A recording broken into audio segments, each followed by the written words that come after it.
Rasulullah s.a.w. invites Hadhrat Adi bin Haatim r.a to Islam. Hadhrat Adi bin Haatim r.a narrates, "When I heard about the coming of Rasulullah s.a.w, I disliked this very greatly. So I left and found myself close to Rome."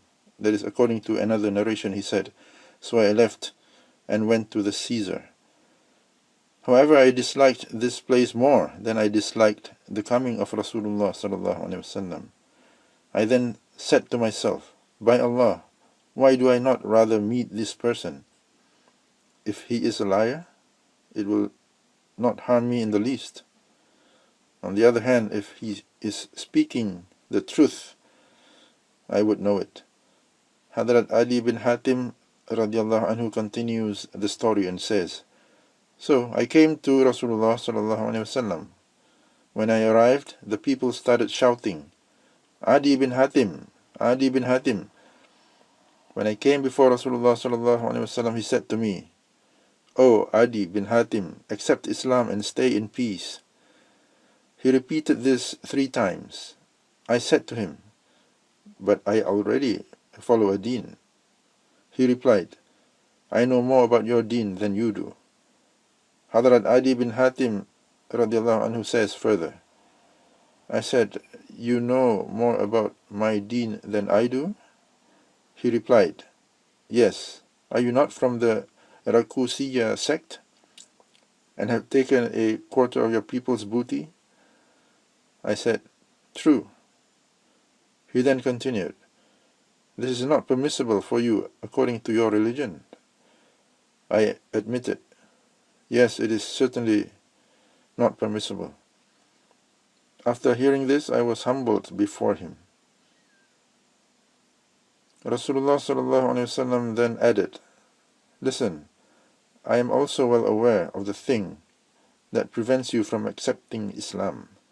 You say that only simple people who have no influence follow him, people whom the Arabs have cast out. Do you know the place Hira?' Hadhrat Adi replied, 'Though I have never seen the place, I have certainly heard about it.' Rasulullah s.a.w. then said, 'I swear by the being who controls my life, Allah shall bring this, that is the propagation of Islam, to such completion, that is, and the land will be so safe that a veiled woman shall leave from Hira all alone and perform tawaf of the Kaaba without the need of having someone accompany her. Without doubt, the treasures of Kisra bin Hurmuz shall also be conquered.'" In astonishment, Hadhrat Adi said, "The treasures of Kisra bin Hurmuz?" "Yes," replied Rasulullah s.a.w, "the treasures of Kisra bin Hurmuz. In addition to this, wealth will be so freely spent that there will be none to take it." After narrating the story, Hadhrat Adi said, "There is the woman from Hira performing tawaf without anyone to accompany her, and I was among those who conquered the treasures of Kisra. I swear by the being in whose control is my life, the third prophecy shall also come true, because Rasulullah s.a.w. said it." Hadhrat Adi bin Haatim narrates that he and some others were at a place called Aqrab when a group of horsemen sent by Rasulullah s.a.w. arrived there. They captured some people along with Hadhrat Adi's aunt. When they were brought before Rasulullah s.a.w. and lined up before him, his aunt said, "O Rasulullah s.a.w, my breadwinner has gone missing, my children are no more, and I am just an old woman who cannot be of any service. Be kind to me, and Allah will be kind to you."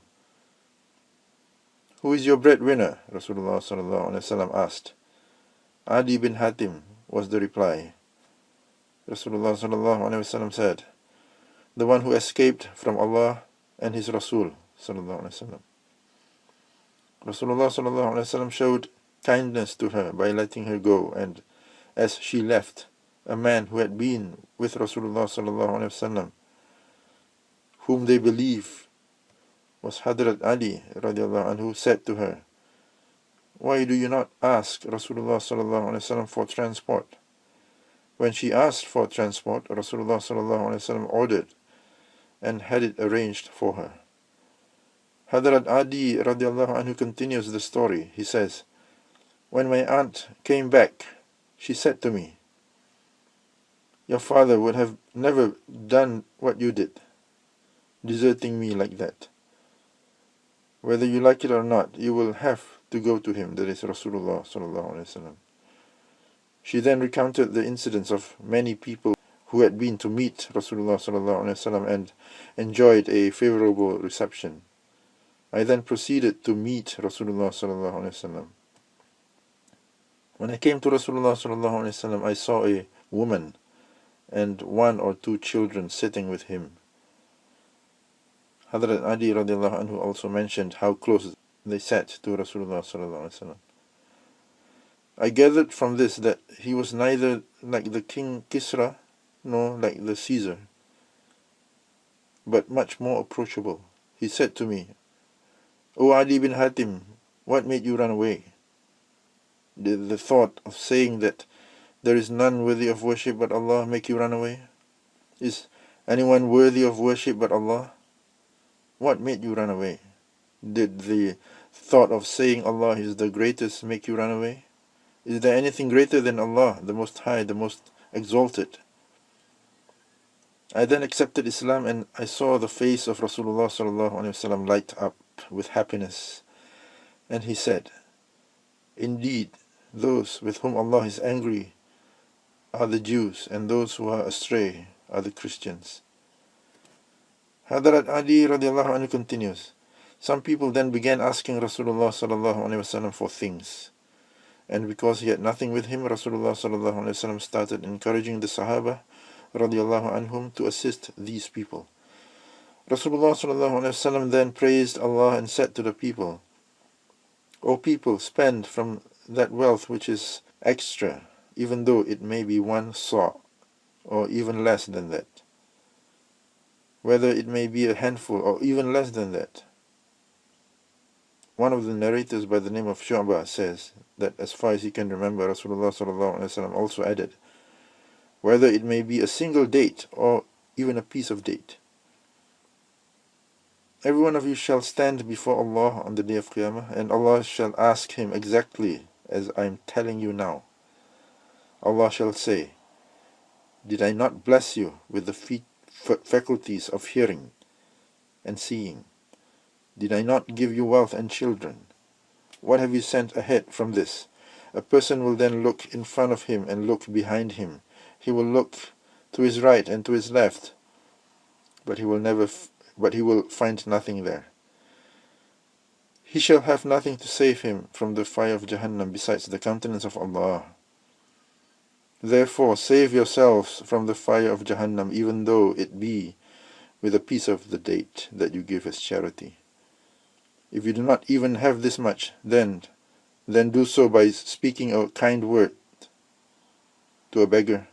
Verily, I do not fear poverty overcoming you, for Allah shall certainly assist you, and shall certainly bestow His bounties upon you." According to another narration, he said, "Allah shall certainly grant you many conquests, until the time comes when a veiled woman shall travel between Hira and Medina, or even a greater distance, without the fear of being robbed while sitting in her carriage."